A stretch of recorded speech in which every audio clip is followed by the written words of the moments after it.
So, really excited to introduce my guest today, a great colleague of mine, a mentor, a friend, Mr.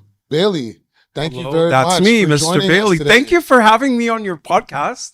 I'm elated. Appreciate it. I hope that we can empower, share a lot of information to help a lot of people out there Mhm. watching. Thank you for having me today. Yeah, no, I really am happy that you could actually join us because I know you have a lot of wisdom and a lot of stories, hopefully, that you can share with us today. And so let's just jump right into it. Let's do it. How did you fall into the educational space? That is a very interesting question. I fell into the educational space in a roundabout way. Hmm. I didn't even really think that I'd ever use the courses that I took. I took some courses for early learning or early learners, Okay. and I was at the time working in a telecommunications company for 17 years plus. So I just thought, okay, I'll take these courses just to empower myself, get some extra knowledge under my wings. Go figure, I'm now working in education. After that, working in the telecommunications company, I worked in a nonprofit for about 10 years. So I kind of just fell into education. It was definitely non-intentional. But yet, that's my livelihood today. That's my work So, today. what would you say drew you to like doing this work? Ah, Because working in business for 17 years and then transitioning to this is a big jump. it is. That's a very good question. What Yeah, drew me to this work was being yeah, born and raised here in this space where we are. yeah. We're not going to say where we are. We're somewhere in the world. Maybe people will figure out our accents. Maybe that will give it away. Our accent where we are. We're not speaking in French right now, but we're speaking in English. Hint. Being born and raised in this space made me want to empower others that looked like me Mhm. through the educational channels because I know myself and one of my siblings, we were in a French immersion program and we were pretty much the only two racialized students in our spaces. Mhm. And it wasn't always a pleasant experience. Mhm. And I mean, print is everything nowadays in the learning spaces. But when I was coming up, there was no books that looked like me, no stories about me or my lived experience or Mhm. my racial experience in the space that we're in. So, hence, that was one of my motivators for getting into early learning education, specifically early learning, because I feel that stats have shown that a child's personality is formed from 0 to 6. Not saying that it's set at 6, but the first 6 years of life pretty much impact and kind of structure the way a child is going to maneuver this world, specifically a racialized child. So if you can get to a child within that time, you can positively or negatively impact their education tutorial, like their direction that they're going to Right, take. trajectory. Trajectory, thank you. Yeah, Yes. So yeah. hence that was my reason to want to get into early education, Mhm. as well as just having a love of like early learners. There's something about the early learners that I find that's so joyful to work with. Mhm. You know, they don't give you that much attitude. They're willing to listen to you. Right. They're willing to discover new things. They don't have cell phones. They're not stepping to you after school or after the learning space if they had a beef with you. Mhm. So I feel if you really capture them at that point of their lifespan and their early learning journey, you can Mhm. positively impact them, especially as a black male. Yeah, I want to touch on that male part because specifically that to start with the early years. And the reason why is because we find in elementary that actually there aren't nearly as many male educators. And so I would agree that your impact being with early learners as a black male has probably made a huge difference in the lives of a lot of these kids that we probably don't even begin to realize. Like for myself, like I had my first male teacher, I think when I was in middle school. Yeah. So to have a male teacher so young, I think is really impactful, obviously, especially for our male students. And then, of course, the representation piece for our black males as well, that may not see that representation ever across their entire educational journey. To have you be in their presence for such a young age, I think is very, very impactful. I So, think so too. And to quickly add, it goes beyond my classroom space because me being one of the few black males in that early learning experience, other students, racialized students from other classes, would come to me to ask me questions about, Mm. oh, what courses should they take, and even further along and going up to the grade 7, 8, oh, what high school should I go to? Because of knowing me and me being in a space, that Mm. goes to show how much representation is really impacting a lot of our early learners and students. And how much a caring adult really matters in a space for them to come back to you years later and still ask your opinion and your advice speaks tenfold about the impact I think that you've made in their lives. Definitely. So let's delve into that a little bit further. Like Okay. a regular what does a regular day look like? Or specifically in the classroom, let's start there. What does that look like for you? Okay, the regular day for me, because I'm above and beyond educator, of course, I'm in my classroom at 6 a.m. I'm getting everything set up. I'm no, I'm just joking. So for a regular day for me looks Yes. like I get to my classroom at about 7:30, 8 a.m. I set up centers. And let's just set the stage. How far is that before the bell rings? That's about 45, that's about 50 minutes prior to the bell, the main bell So ringing. you're 50 you're there 45 minutes before the day before actually the day begins. actually begins. Okay, Yes. understood. Reason why? Because a lot of times I'm in a shared space working in early years. I'm in a shared space with before and after care. So there are a lot of times in the space. So in order to, I see it as this, it's like a show. You do your pre-shift, showtime, and then debrief. So myself and my co-educator, that's the way we look at the format of our day. Hmm. So to make a successful day, you have to go in early. I don't know about people saying they just run in at 8:50 or 8:45. In the early years, you can't do that because first of all, you have to set up the centers. You have to have a morning message written. You have to have some type of format of schedule and routine because this is what early learners thrive off: schedules and routines, and some adults, most adults as well. Exactly, yeah. So once there's that schedule and routine in place, that's where the learning happens, and the learning actually happens when they're having fun. Hmm. So you have to be creative in the way you set up your centers, the way you set up your classroom space. A lot of times we refer to the classroom as the third teacher because actually the children are learning from the space more than they're learning from the educators. Mm. And that's why we like to co-construct that space together with them in the beginning of the year. In the beginning of the year, the students never walk into a classroom packed with things on the wall. Everything should be co-created with educators and students. So just to clarify, when we're talking about learners, we're talking, or sorry, centers rather, Yes. we're talking about learning centers, or I guess learning like stations that kids move throughout the day. Exactly. Well, I should have been more specific. They're learning centers based off the early years curriculum. Hmm. And in the early years, a lot of times the morning focus is language and the afternoon focus is math. So we'll do centers around language and around math based off fun activities that have an end learning goal. Interesting. Yeah, and I noticed that early years, not even just kindergarten, but early years in general, incorporates a lot of centers. I have seen older teachers, sorry, teachers of older students start to incorporate these as well. Just because what we're noticing is some of our older students have somewhat of a limited attention span, but it also kind of promotes this idea of like collaboration and working together with Yes. people on things and maybe working at your own pace. And I am also understanding that you guys go through a lot of setup. So from a day-to-day basis, having to show up 45 minutes ahead of your scheduled time to be there, um, is I think a lot of people listening might say there's no way I'm ever going to go to my job 45 minutes earlier, that I have to be there. But I think it's really interesting that you said that you wouldn't be able to do it without making that sacrifice or without making that commitment. It sounds like your role would be a lot more difficult doing that. And so one of the things that I want to sort of just move onto is, well, what are some of those other responsibilities that maybe people don't know about, that's not necessarily part of your job description, but yeah, people don't realize. Like, I don't think, sorry, not to cut you off, but I don't think a lot of people that are not in the industry recognize how early teacher or educators go to this space to set up and get ready, or how late they might stay. But what are some other things that you do that are, again, not part of your job description, but you find yourself doing? That's an excellent question. So we grow in community, we're stunted in isolation. When you're in the early That's years, a gem. we grow in community, we're stunted in isolation. As an educator in the early years, Yeah. your community is your parents.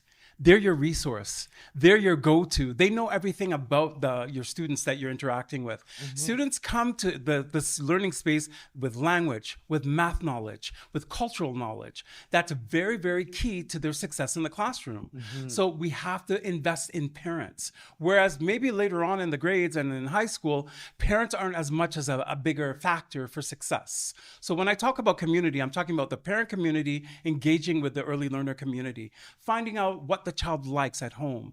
This is the things that a lot of people don't know that we do to build a healthy classroom and to build and promote healthy learning. Finding out the likes and dislikes of the child, finding out if they have a second language, which is key. We're already in a space that we have a dominant language, and language is power. Children can learn up to 5 languages before 12. There's something about the brain that kind of severs off at 12 years old. But up to 12 years old, children can learn up to 5 languages. So a lot of parents would be like, oh no, when you're at school, you just speak English. No, continue to promote your home language. It only sharpens your child's brain because they can learn up to 5 languages before Wow. 12. So once again, these are things that as educators we do behind the scenes that a lot of people don't know. We're ultra super investigators. We're Hmm. constantly getting information from parents. We're constantly sending out information to them either via email or face-to-face communication about what does your child like? What do they not like? How's their learning style? What are they excited about? With all that information gathered, we can then make successful centered based off the child's likes. Because like I said earlier, children are learning when they're having fun. Hmm. So the learning centers always have a learning goal at the end. So this is some of the things that we do as educators that people don't know. We're constantly investigating. Sometimes we're invited to social events from our students. We'll go, just to get to know the family more and the family context. And we have to be mindful. There are many different types of families. So there's not just some stamp of there's two-parent families, there's single extended families, there's same-sex parents, there's transgender families. We have to be mindful of the demographics that we're working with and be able to accommodate with all of them the same efficiency, the same care. So that in itself is really, it's testing because a lot of educators come to spaces with implicit bias. Like they'll say, "Oh no, I love everyone, and I see shades of gray." I hear that all the time. No, I don't see shades of gray. I see black and white.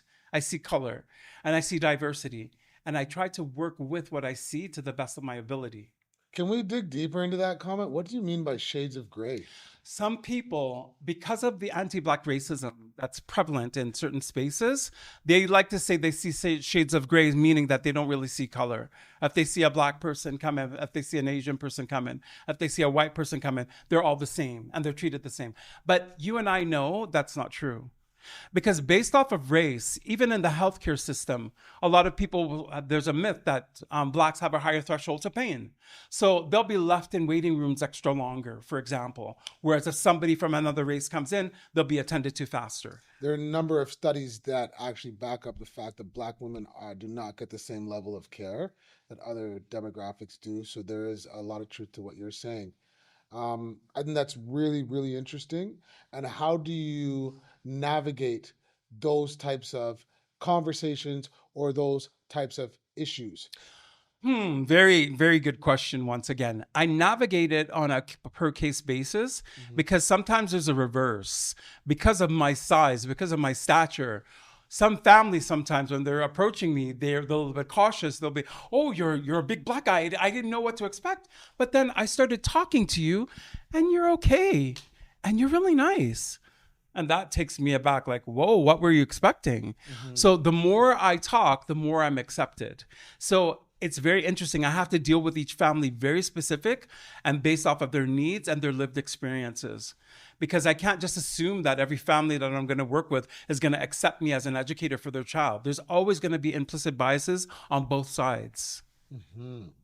And then I'm sure because of those biases that kids might come to the classroom with, that's being demonstrated in certain ways. So, for example, I've seen classroom dynamics where certain boys did not respect females, for example. So they responded very differently with a male educator versus a female educator. And so I wonder, like, what do you do? How do you handle students that are struggling with these types of biases, or maybe even emotionally or physically or behaviorally, to be more specific? How do you, as an educator, sort of deal with these types of issues? Very good question. So, first and foremost, we always refer to our classroom as a classroom community. And Right. a community is made up of many different people from many different socioeconomic backgrounds, racial backgrounds, sexual orientations, many different people from different diasporas of the world. Right. So, at the beginning of the year, we set up our community guidelines and rules that everybody has to adhere to. And we co-construct them with the students. And of course, we hear a lot of rhetoric from certain males and from certain communities that women are regarded as less than, or they don't, there's colors that are associated with women, like say pink, or blue is associated with boys. So right away in the beginning of the year, we squash that. We say a boy can wear pink, a girl can wear blue. This is a gender-friendly community classroom space. So as educators, if we set up the classroom with this tone, the children will just fall in line with it. Even though they may be learning different narratives at home, they know once they're in our classroom and once they're at school in our space, it's a zero tolerance zone, it's a safe zone, and it's a place where everyone can be free to be whoever they want to be, regardless of what their family narratives may be telling them at home. Once they're at school, that's all squashed. And we do that through print. And that's why print is so important, to have representation of all families from all walks of life in every classroom space. For example, when I was growing up in this place that we are in, there wasn't too much print that represented myself. So I always felt like strange because there was always print that represented the other majority of students that I went to school with and not myself. So print actually empowers a lot of different families, a lot of different groups, a lot of people who are not the so-called majority here. But demographics have changed a lot in this space over the last 20 years. So that's why print is constantly evolving and changing as well. Yeah, I would agree with that. Even just little things like commercials, there's a lot more representation than maybe there has been in the past. For sure. So yeah, that's really great to hear. And it looks like that relationship, the partnership piece with the families, obviously relationship building with the students are paramount to making sure that you sort of, I guess, squash any issues related to behavior, or any biases that maybe they come in with. For And sure. so then let's talk about the relationship that maybe you have with your colleagues or your co-teaching partners. How do you make that partnership work? But more specifically, what does that partnership like look like? It's very interesting. It's like a relationship. You have to look at it from that point. And relationships are based off respect and honest communication. Right. You have to look at it like this. Both educators are coming into the space with different knowledges from different academia, some from college, some from university. You have to think of it like you're doing a picnic and you want a really nice table. I'm going to come with 3 of my dishes. You're going to come with your 3. It's a beautiful spread. But we have to be mindful of our information and our academia and what we bring to the table. And we also have to be mindful of, we're not going to mention the elephant in the room, money. Because there's a huge difference in terms of the pay for one of the educators as opposed to the other. So in terms of efficacy, time that you're going to really put in at home, extra time you're going to give, the person who's making double than the other person, the onus is going to fall on them to take care of more of that efficacy, like in terms of report card writing, doing more of the menial task.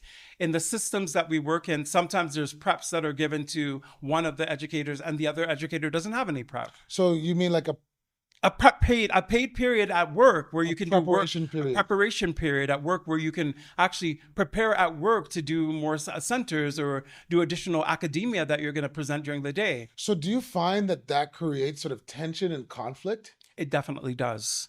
Because one of the educators is seen as higher than the other. There's almost a hierarchy. Even in something as simple as classroom lists, the so-called higher paying educator, their name only appears on those sheets. The other person's name doesn't even appear. It sounds like something minor, but that could build animosity. Because at the end of the day, everybody wants to be seen, heard, and respected. And if my name's not on a piece of paper, but I'm working with the students all day long, I don't feel seen there. So that may seem small, but it can be huge. if there's not a good relationship with both educators in the room. We're talking in early years. So there has to be a form of song and dance, a Yeah. banter that works for both of them. And it sounds like a little bit of vulnerability on the part of maybe the person that's being paid a bit less as well, just to be okay with not allowing that to be the source of conflict. Do you know what I mean? So I know exactly what you I'm just mean. wondering, like, what other ways that might manifest itself. Like, it might not be just with the relationship dynamics in the classroom. How else does that manifest itself? And I wonder, like, why do we feel that EAs or educational assistants are not compensated in the same way that other educators might be? Very good point. Because there's an assumption that a lot of EAs or CYWs or ECEs. Can we just clarify what these Okay, an EA is an there? educational assistant, Yes. an ECE is an early childhood educator, and a Yes. CYW is a child youth worker. And then there's a OCT, Ontario Accredited Teacher, right? Right. So Or just like a qualified teacher. qualified teacher, right? So Yeah, these are all different types of educators that work in the same way. Right. Okay. But at the end of the day, one has a highest pay scale. So that person who's from the highest pay scale, they're going to have the paid prep periods during the day. They're going to have an hour lunch. They're going to have like certain perks, whereas the EAs and the CYWs a lot of times have a 30-minute lunch and don't have any paid prep periods So during the day. same amount of time, same Same amount day. of time, Yeah. same day, Yeah. dealing with the same student, Same student. working in tandem with one another. Yes. But one person gets double the amount of lunch Yes. and Double gets the paid amount of pay. significantly Yes. more. Yes. Yes. Wow. So, but the system was created for this way, obviously for some type of purpose, right? But at the end of the day, a lot of these other titles, they also have university degrees. They also have lots of work experience that people don't even consider. There's just like they put them in this box. Oh, well, you're this or you're that. So if there's not a good banter or relationship, forget about banter or relationship. If there's not respect for the two people who work with these students, it can become very messy and it can become very toxic. Because at the end of the day, I want to say my co-educator and I both have the same goals for our students to be successful. There shouldn't be this kind of banter or animosity between each other. We're here for the students. But if some people are not mature enough to squash all that kind of stuff aside and just do their work for the students, it can become a very toxic work environment. Well, I mean, I have to be honest, like even in my own experience, I often say this, it doesn't matter where you work, you're going to be hit with politics. We could be working in McDonald's, there's going to be some kind of politics that exists there in that job. Um, and so I think that this profession is no different. What I'm wondering though is what are some of those misconceptions that people might have about educators that are not labeled as teachers? What are some misconceptions that you think people Very might good. have about your relationship or your working role or Very good point. One of the biggest misconceptions is that they're lazy because it's like there's like a hierarchy of education almost. And a lot of the educators who are making more money would be like, why don't you go back to school? Like you're here with me all day. You can do it. But they don't realize that some people like, myself are in a third job with this education space. Exactly. And some people are comfortable working this job, but have another job they work on the side, or they're passionate about other things. So there's a misconception, number one, which is huge, that the other educators are lazy. Second misconception is that they're not smart enough. That or they weren't able to go to get the master's or the PhD or BA. So here's Right? what's interesting about that comment, just to interrupt just for a Yes. second, because what they often say, and we are very well aware of this comment, is that those who can't do teach. So what's very interesting to compare is the fact that now you might have a teacher that might be looking down on another educator in essentially the same way, right? Of course. Which is very, very interesting. And what's also interesting to me is the fact that teachers often complain that they are paid a low wage. So I think that this conversation is very eye-opening for maybe a Yes. lot of educators out there that are getting paid perhaps less than a teacher. And this is a story that we don't often hear about. We do often hear about the low wages that teachers are receiving. That is true. And I'm glad that we're having this conversation because knowledge is power. And there's a lot of misconceptions within this, like these systems that we work for in them, but not of them, because they're set up for certain people to be very successful, whereas they're set up for other people to constantly feel like they're never actually making it, or that they don't actually make a contribution or difference in their children's, that the students that they work with lives. Exactly. But for some people, the real payback is not necessarily financial. It's like I was saying, having students come back to you year after year to thank you for your contribution in their education, having parents bring you gifts after years of you working with their kids, thinking like, your child's in university now, you're still coming back to see me. That makes you know that you've impacted a life. And I feel at the end of the day, in the system that we work with, especially being racialized male educators in the early years, we have to positively impact these children, because there's too many other negative stereotypes, especially about Black males, like that you're either an athlete or you're a rapper or in the music industry. I mean, that's great for people who are in that. But I'm laughing because, like, Yeah, I've never been a rapper and I've never been an athlete. I see. But people would look at me and make that assumption. Why? Because I'm 6'3" and I happen to be Black. You know, and I'm Black, but I have other ethnicities. My grandmother was Chinese. I can hold on to that Asian heritage as well. But oh no, I have to just identify with just Black. So there's so many layers and levels to. It's like that old activity we would do in university. The what was it? The mountain or the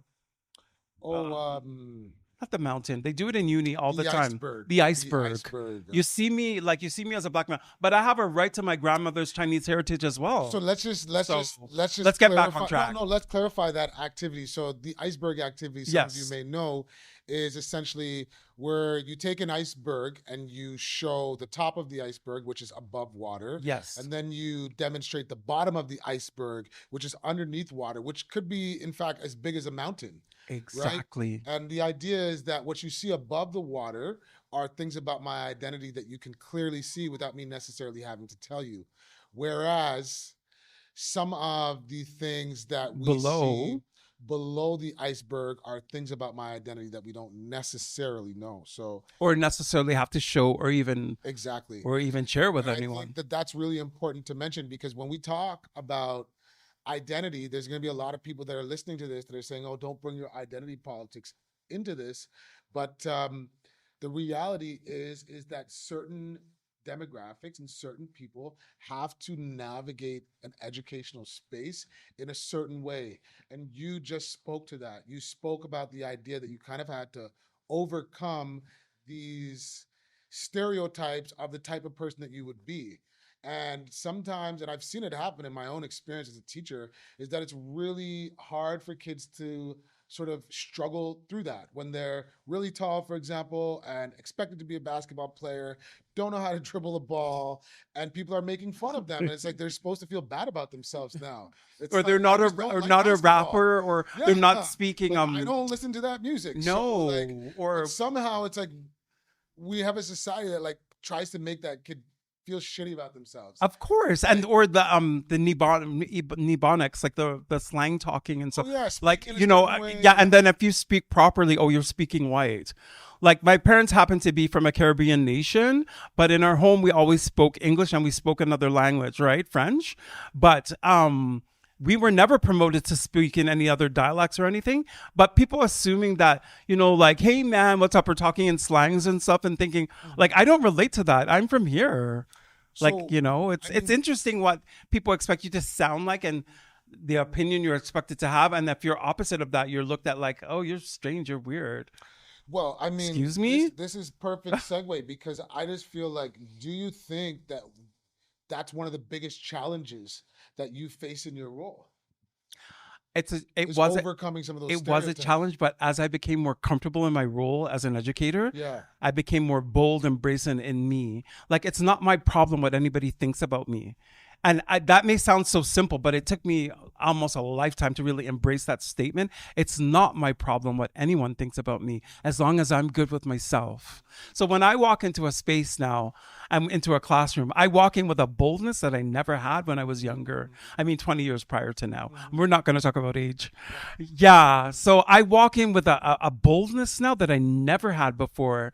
And I teach from that posture as well. So I'm more, because of all the bad life experiences and bad experiences in the learning spaces in this place that we're living and working, our lived experience. Yes. It's actually a setback became a set up for success. I love acronyms. Yeah. I'm the acronym king. That's a good A setback is a set up Set up. for Yeah. success. Yeah, You live life forward, you understand it backwards. And the more you get broken down, the more taller you can stand. Because once you keep getting back up again, like that great poet sent, American poet, I think Maya Angelou. It's Maya Angelou, God rest her soul. It's all about getting back up. Because everyone falls. And this is what we have to teach our children, the resilience, to know that, yeah, you've fallen, you can still get back up. You've been on crystal meth, you've been a drug addict, you've been an alcoholic, you've been sexually active, you can get back up again. And once they have somebody encouraging them to get back up again, they will be successful.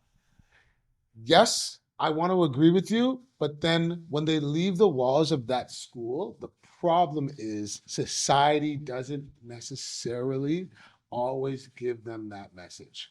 So oftentimes I will talk to students in my school about their behavior in class or in the school, and then try to relate that to how that behavior would be, what's the word?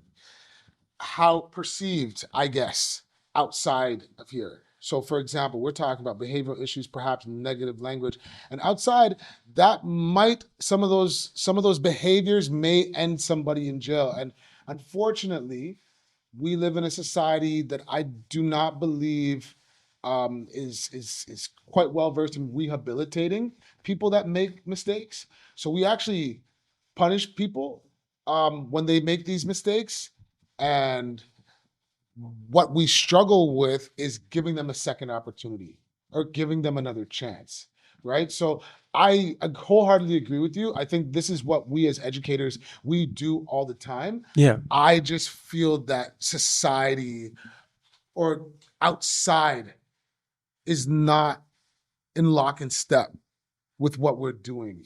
That's so true. In And the I school. think I was a person that would go to sleep thinking really about late. curriculum, thinking about work, Yeah, thinking and about then just wake up, and then I'd be coaching the sports after school, and I'd be doing this and that. And then when I'd say, "Hey, why don't you help me coach this?" or "Why don't you? I have this initiative," to another teacher, let's say, yeah. and they'd be like, "No, I have to go back to my kids," and they'd walk off, and I'd mumble under my breath, being like, "They're so lazy. Like Yeah. they don't want to give anything to this Yeah. job. Like I'm here doing this, that, and the next. Like they barely do anything." And then fast forward to when I have kids, and then I'm like, "Nope. Here's my cutoff point. I don't care. I have my own kids.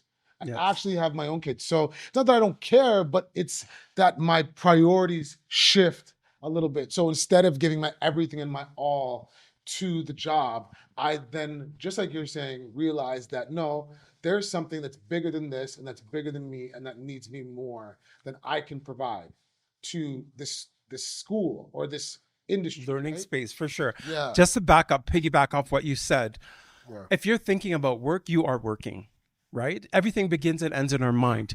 If you're thinking about work, you are working.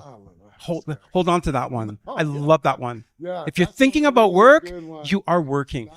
And when you have children, when you have responsibilities, you have to be kind. The love of self is the greatest love of all. And saying no with confidence takes, for some of us, especially some of us who are workaholics, it takes us years to practice the art of saying no. Because when you Literally start to years. practice your no, you start to become more healthier.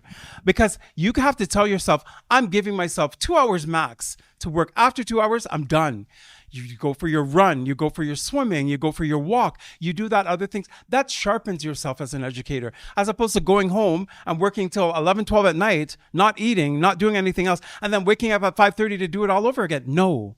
Once you start to manage your time, there's only 24 hours in a day and only one you. And once you start to really manage that time, have your time for your workouts, for your interacting with friends, that makes you a better educator. So you need to practice the power of your no, because there's a power in your no. A yes man or yes woman at the end of the day is a person burnt out.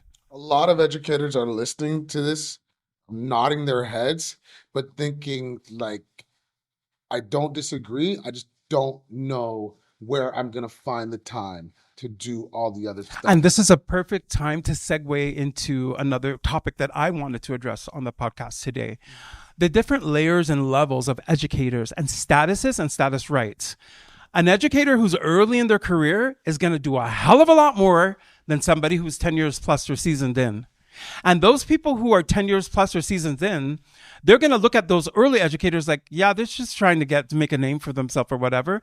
And that creates a hierarchy or like a discourse within the educator community in general.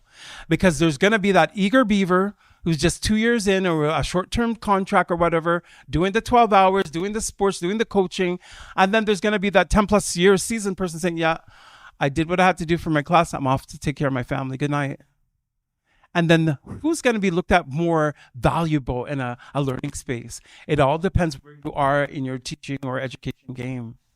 That has to be also mindful. What is being valued in your Space. Hey, we said that at the same time. Yeah, no, it's Administrators make spaces, not buildings. Another frame. well, the thing is, Administrators make spaces, not buildings. The administrator sets the tone, that's the definitely a climate. conversation for another time, but I do agree that administration has, I mean, it's top down, right? So it starts with them and they definitely set the tone. I just, it's so layered, as you said. And yeah, it seems like we're just kind of talking about like self-care and how to balance the multiple responsibilities and roles that you have in this position with like a personal life. And it's like, yeah, we could distill it down to work-life balance, but for some reason, I feel as though this isn't just that when it comes to education. Because of exactly what you mentioned. If you're thinking about work, you're still working. And how many educators leave the space and spend all evening and then every waking morning thinking about their work? The majority. The majority of them. So it's just something to really consider and think about if we're really striving for that work-life balance. So having said that, then, if there was one thing that you could change about how schools operate, what would it be? If there was one thing that I could change about the operations of schools worldwide, this is a podcast that's going to be reaching the world with technology, AI. I think that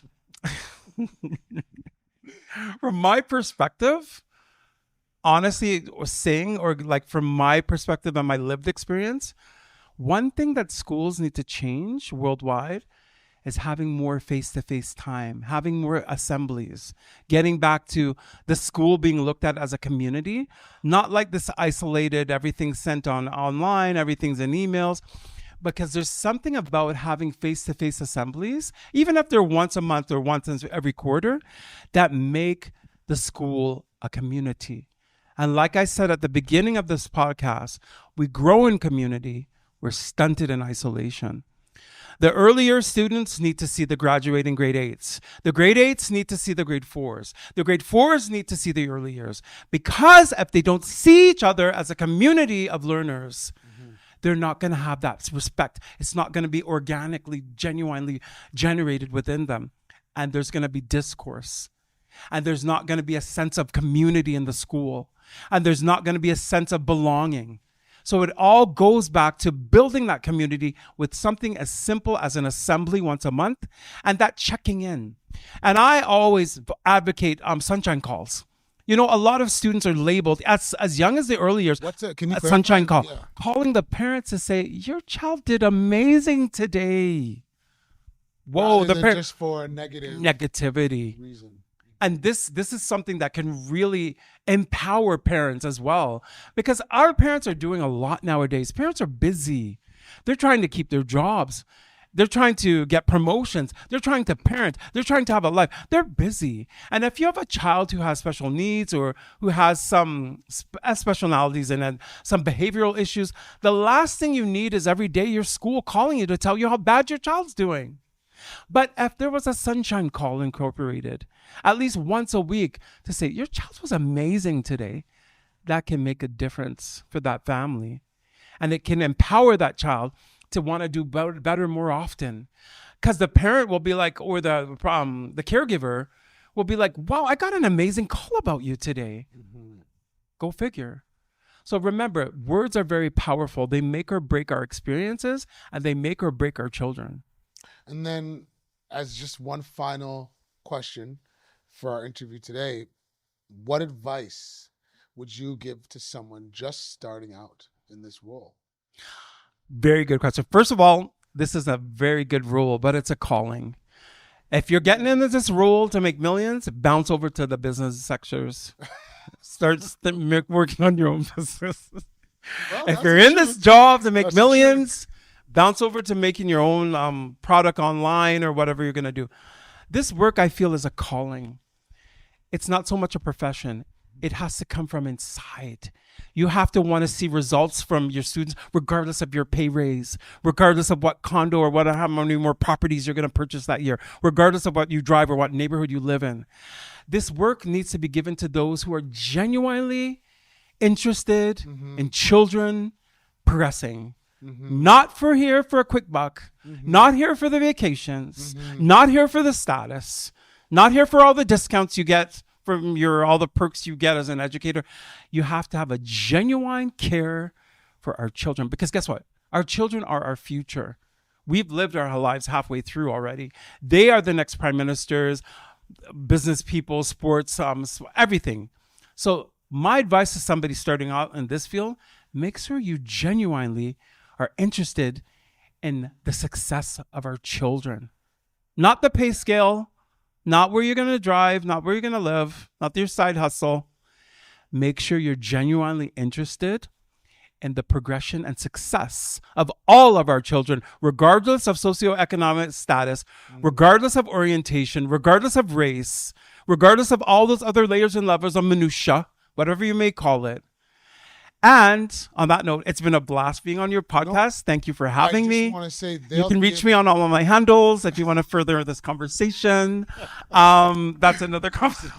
No, but I just want to say too, just to add to what you're saying, that the kids, that they have a sixth sense, and they will be able to sniff out if you're disingenuous, and they will make your life hell. I've seen it over my years as an educator. People that come in for the paycheck, people that end up being in a space they really don't want to be at. Kids are the first ones to notice. One thing I love about this job is that kids don't filter themselves. If I get a bad haircut, they're going to tell me about it.